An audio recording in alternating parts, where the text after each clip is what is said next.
Edition, I'll be spending some time with Mr. David KAYE. He is the United Nations Special Rapporteur on freedom of expression and opinion.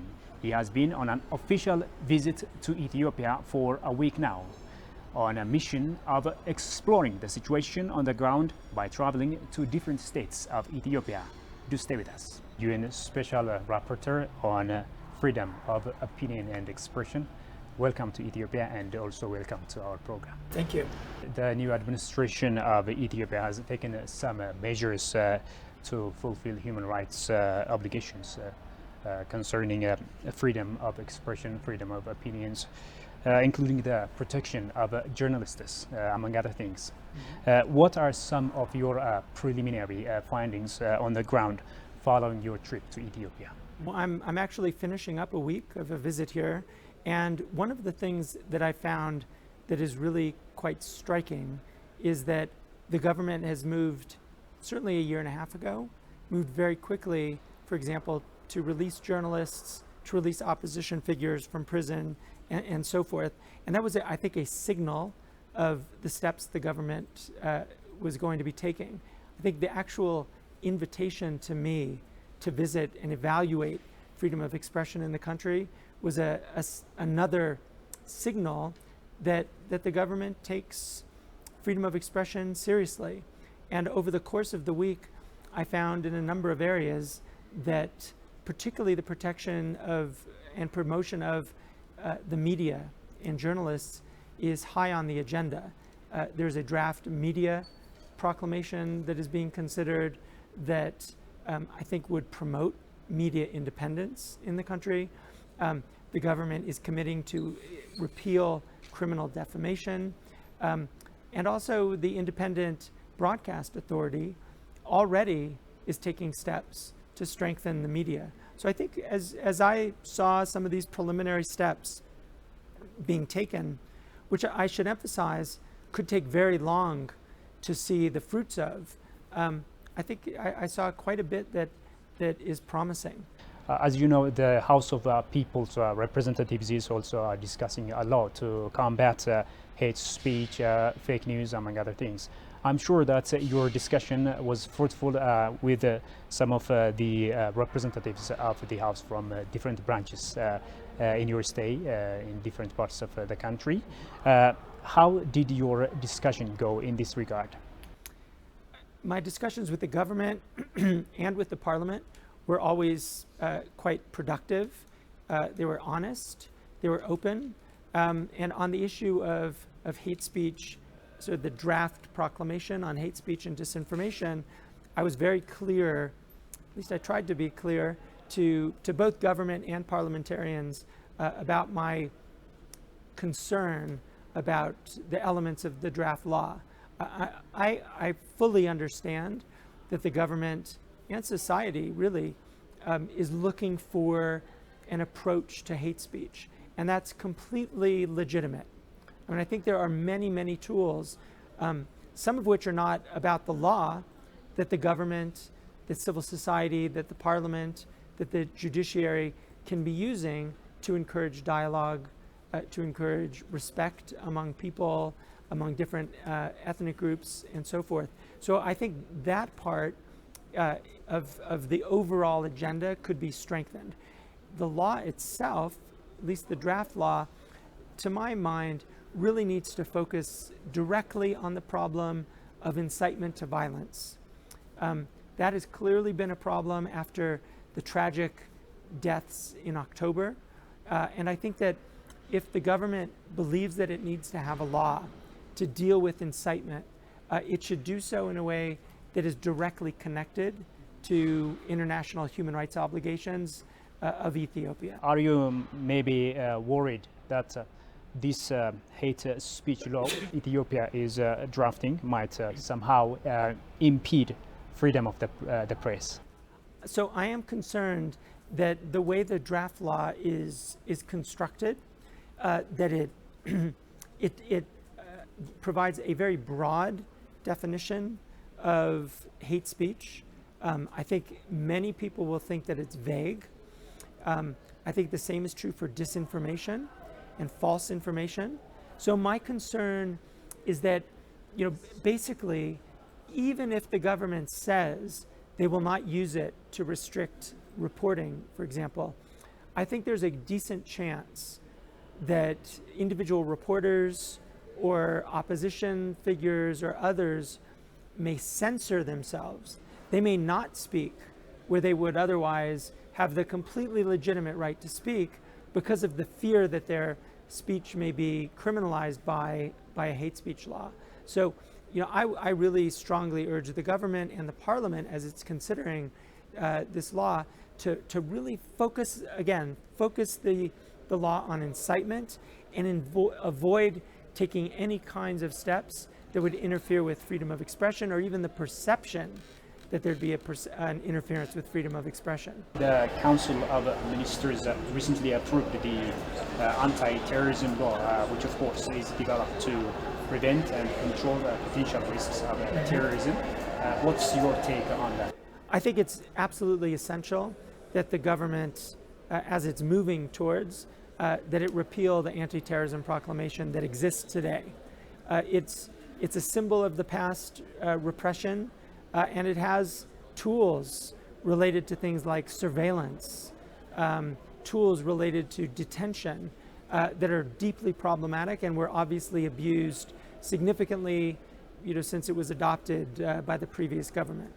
So the question for the new draft, which I also need to evaluate even more after the visit, because now I have the context of Ethiopia to evaluate it based on, is one, the definition of terrorism needs to be very clear so that there's no room for abuse as in the past government. I think as a basic matter, any government, even a government that is progressive and reform-minded like the current government, needs to be adopting and proposing laws, assuming that they could be used by a government that may not be as committed to human rights. So that's one area. And I think also around the areas of surveillance, it will be extremely important for any surveillance to be essentially prohibited by law unless it goes through a rule of law process that involves the judiciary approving the use of surveillance as a tool. Ethiopia as a nation has been experiencing ethnicity clashes, popping up here and there, and also some regional media seem to favor some ethnicity over the other. Are you concerned that this might somehow result in some issues eventually? So I would say that it's clear, and I've only been here for the week, so I wasn't here to observe any protests. But it's clear to me that everybody in government and in civil society is concerned about the potential for social divisions of all sorts, but perhaps especially rooted in ethnic identification, that there's a potential for discord and even a potential for further violence. So it's critical, I think, to the reform process that the government and other actors take real active steps to ensure an approach to all of the issues around ethnic identification, any issues around divisions in society, that there's a national dialogue around those, and that where law is relevant, law is protecting rather than restricting freedom of expression. And I think this is a real issue, and it's an issue that clearly people are concerned about, but it's an issue that should be handled within a framework that's devoted to human rights law. It's obviously connected to issues like the hate speech law. It's connected to development of an independent media that is applying and developing journalistic and ethical standards of reporting. So I think there's quite a bit that is connected to the issues that you're identifying, such as the potential risks of ethnic divisions in the country. Maybe in this connection, what should media outlets, be it private or public, do, especially in responsibly reporting free from bias, and at the same time in practicing exercising freedom of opinion, freedom of speech? It's essential that the media play an active role in reporting accurately what's happening on the ground, what's happening in the reform process. It's critical that the media corroborate the information that it's reporting. So I think there's quite a bit of professional journalism in the country, but there's a significant amount of work needed to be done to provide training to journalists around ethical and professional standards. There's quite a bit that needs to be done to support sort of the national media's availability to people all around the country. There's a lot of work that needs to be done around electronic media and making the internet accessible to people beyond urban areas. So, I mean, there are a number of things that can happen in order to develop a media environment that is committed to professional standards, but it takes resources and it will take commitment not only from the government, but it really will take commitment from the media. Ethiopia is also ready to take up a national election soon. What should media play? What kind of role should media play in this regard? And what should Ethiopia in general do? So with the elections scheduled for May, it makes all of these issues of an extremely high importance. I don't think there's very much room for the media not to engage in a professional way when it comes to reporting different issues. And I'm convinced that that can happen if, one, the media, sort of focuses on fundamental journalistic standards so that it develops kind of confidence in the public in its reporting. But I also think there's a role here for the government to play. And that means government should be providing regular information about issues pertaining to the election. It should be providing access to the media and to the public about the nature and the way in which the elections will be conducted. It also means that in the run-up, as different areas of kind of competition for power and social division will almost certainly become more salient, that the media is going to have to report it with real kind of a rigorous approach to fact-finding, to confirming facts, and to ensuring that its work is seen by the public as reliable. Some opposition parties claim that there are some political prisoners still in Ethiopia. Maybe did you have first-hand information about this? I did not have first-hand information about opposition figures being detained. One of the things that's important to note is that I will be preparing a fuller report for the Human Rights Council over the next several months. And so I would encourage any actors who have information that they want to share with us about those kinds of detentions, that they can share them with us over the next month or two so that we can ensure that that's a part of our reporting. Those kinds of detentions, I think, are and can be extremely problematic to developing a sense of commitment to the political process. And so I'll be very eager to learn anything that people in the media or people in your audience can share on those scores. Ethiopia is now undergoing change and reforms under the new administration, including the merger of the Ethiopian People's Revolutionary Democratic Front, EPRDF, into the new Prosperity Party. What's your take on that? So I would have to say that those kinds of issues around the politics in the country are beyond the scope of my mandate. So I can't really engage in those, in part because I'm not an expert on Ethiopian politics, but in part because, from my perspective, the key issues are basically two or three. One is the government and society as a whole, because when I say government, I also mean the state overall, needs to ensure fundamental rules of law, basic rule of law in the context of all of the different issues that we're talking about. And that in part also means building up the judiciary to be ready to deal with some of the legal issues that come up. The second part is that, so many of these issues around, say, hate speech or around politics are, at the end of the day, political. So as people are solving problems politically, they should do so with human rights standards in mind, but also the solutions to some problems of party politics is really for governments to do themselves. And the last thing is just to remind people perhaps that human rights law isn't only about freedom of expression.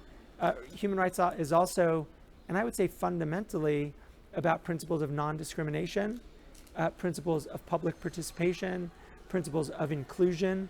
So as parties are thinking about their role in society, they also should be thinking about those basic human rights standards that they can have an impact on, and they should be thinking about other issues related to how they can support a national dialogue. The United Nations, how prepared are you to help Ethiopia experience better freedom of expression, freedom of opinion?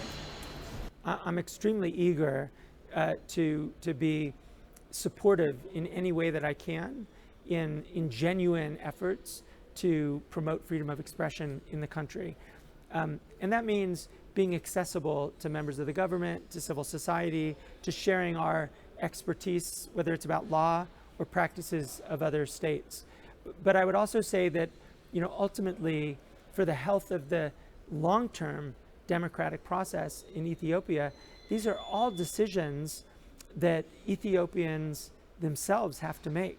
I mean, they can make them with some of the resources that we provide and some of the evaluation that we might give, but ultimately, Ethiopia is a sovereign state. It's a state that is emerging from, real repression, like, the kind of repression that made the country known as one of the leading jailers of journalists in the world.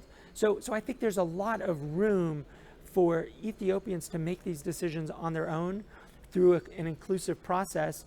Yes, that draws from some of the expertise that we might share, but is ultimately about building your own stake in your own future. Do you think that Ethiopia can be an example to other African countries now that it's opening up the situation for better freedom of expression, freedom of opinion? I think that, first and foremost, Ethiopia needs to make decisions based on its own context, right? Every country is different. Every country has a different pace by which it can implement human rights standards, which they should be aiming to implement immediately, but the way in which they do so may vary from country to country. However, I do think that there are certain things that Ethiopia is doing that could be a model, and one that I would just mention is the engagement of civil society. The lawmaking and drafting process for legislation actually involves civil society, actually involves public participation. And that is the kind of model that can be seen across Africa. The second model has to do with the electoral process. So, to the extent that Ethiopia wants to develop a model that can be borrowed from by others, I think that sort of an electoral process, that means not just an electoral law, which you have, that obligates parties to engage with the media to provide accurate information, but also an electoral process over the next several months that takes advantage of national dialogue and also principle of transitions that are not just about power, but they're about how a government can develop human rights principles, that as long as that is seen over the course of months leading up to elections in May, that also will be a model that other African countries, but also other countries around the world can hopefully draw from. And I mean, I would end by saying, you know, many people look at Ethiopia today and see this sharp break from the repression of the past. And that should be something Ethiopians should be proud of, but it's really just the beginning.